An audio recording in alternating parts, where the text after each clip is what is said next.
அனைவருக்கும் என் இனிய வணக்கங்கள். நேற்றைய பதிவின் தொடர்ச்சி. அதாவது தடைப்பட்டு வரும் விவாக பரிகாரங்களின் சாந்தி முறைகளை பார்ப்போம். நடைமுறையில் பலன் கொடுத்தவை. வெள்ளிக்கிழமை தோறும் விவாகம் ஆக வேண்டிய கன்னிப்பெண்கள் செய்ய வேண்டிய ஸ்ரீ மகாலட்சுமி பூஜை. சுக்லபட்ச வெள்ளி அன்று ஆரம்பித்து 8 வெள்ளிக்கிழமைகள் இந்த லட்சுமி பூஜையை செய்ய வேண்டும்.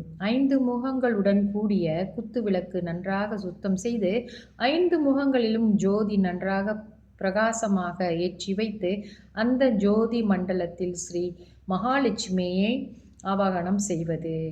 அவருக்கு அஷ்டோஸ்திர நாமாவளிகளுடன் ஆராதித்து பாலுடன் பால் பாயாசம் போன்றவை அதாவது நைவேத்தியங்கள் செய்து அவருக்கு படைக்க வேண்டும்.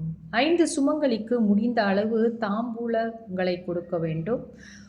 அன்று ஒரு வேளை போஜனத்துடன் இருக்க வேண்டும். ஒரு நேரம் மட்டும் சாப்பிட்டுட்டு விரதம் இருக்க வேண்டும். 8வது வெள்ளிக்கிழமை அன்று உபநயனம் ஆகி 12 வயதிற்கு உட்பட்ட அதாவது சீகை வைத்து கொண்ட அதாவது குடுமி வைத்து கொண்ட 2 சிறுவர்களை அஸ்வினி குமாரர்களாக பாவித்து அன்று காலை அவர்களுக்கு எண்ணெய் ஸ்நானம் செய்து நூதன வஸ்திரம் திலகம் கொடுத்து பூஜைக்கு பின் திருப்தியாக போஜனம் செய்ய வைத்து தீர்த்த பாத்திரமும் தட்சணையும் கொடுத்து வாசல் வரை கொண்டு வந்து விட வேண்டும் இவர்களை.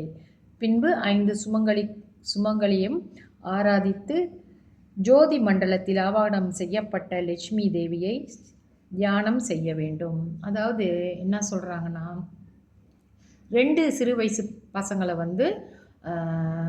அவங்கள ஒரு அஸ்வினி குமாரர்களாக பாவித்து அவர்களை குளிப்பாட்டி அவர்களுக்கு செய்ய வேண்டிய உபச்சாரங்கள்லாம் செய்து அவர்களுக்கு சாப்பாடெல்லாம் கொடுத்து தட்சணை கொடுத்து அன்னைக்கு சாயந்தரம் அவர்களை வாசல் வரி சென்று வழி அனுப்பி வைக்கணும்னு சொல்கிறாங்க.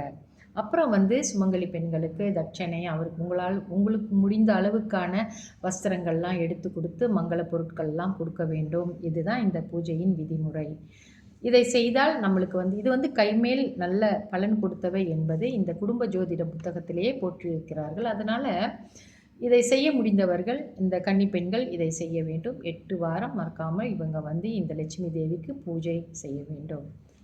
அதை செய்து ஒரு நல்ல திருமண வாழ்க்கை இவர்களுக்கு நல்ல கணவன் அமைய வேண்டும் என்பதை என்று நான் இறைவனிடம் பிரார்த்தனை செய்து கொள்கிறேன். நன்றி, வணக்கம்.